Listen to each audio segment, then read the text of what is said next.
Moving season, and Atlanta News First investigates Better Call Harry wants to make sure you don't fall for a lowball estimate. It could cost you. Well, it happens all the time. You hire the wrong company and they could double or even triple your estimate on the day you're trying to move. Harry's here following an investigation that aired earlier this week. Harry, you got a fix for this one, right? Well, Alan, I was told to clean off your desk. Oh, moving all my stuff out? This is for you. He didn't know. You didn't know? Oh, okay. Well, this is an awkward way to find out. Well, congrats. I'm just kidding. All right, look, our story was about a retired couple who said, and this was airing earlier this week, and you should see it. It's pretty good. It's online.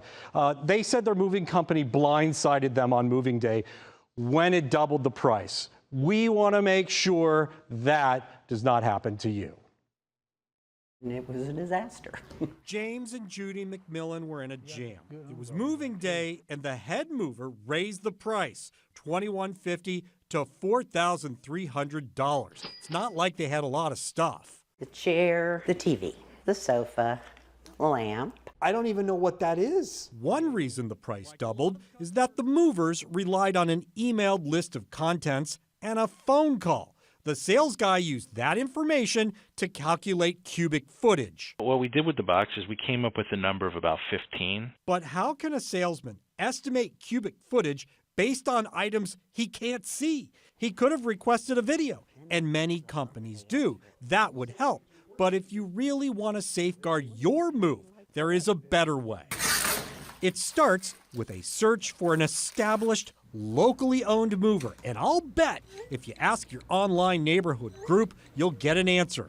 Or you could start with this list at the Georgia Movers Association's website. Type in your zip code and you'll get an address list near you.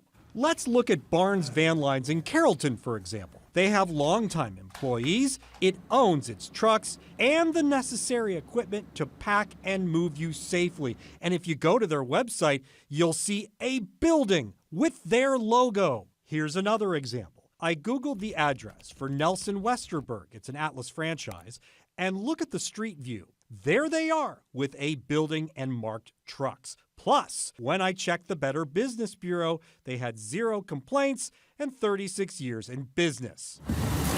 So why are buildings, moving equipment, and longtime staff important?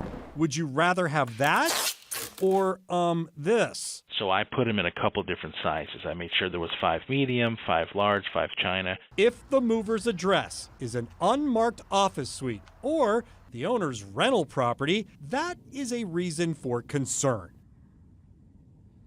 All right, so a couple of takeaways here, actually a few. And one of them I'm going to modify a little bit because you want to find a mover that provides a binding quote. Not everyone does. If you're doing a big move, they'll give you an estimate, but the really good guys are going to come to your house, and that estimate is going to be close. It's not going to be double. If you are moving within Georgia, the mover must have state licensing. And last thing, there are movers and there are moving brokers. Many brokers online look like real moving companies with pictures of fancy trucks, but in reality, they book your move with a crew you know nothing about, and they arrive in an unmarked truck. That increases the risk that the price goes up, and even worse, they could take your things hostage until you pay.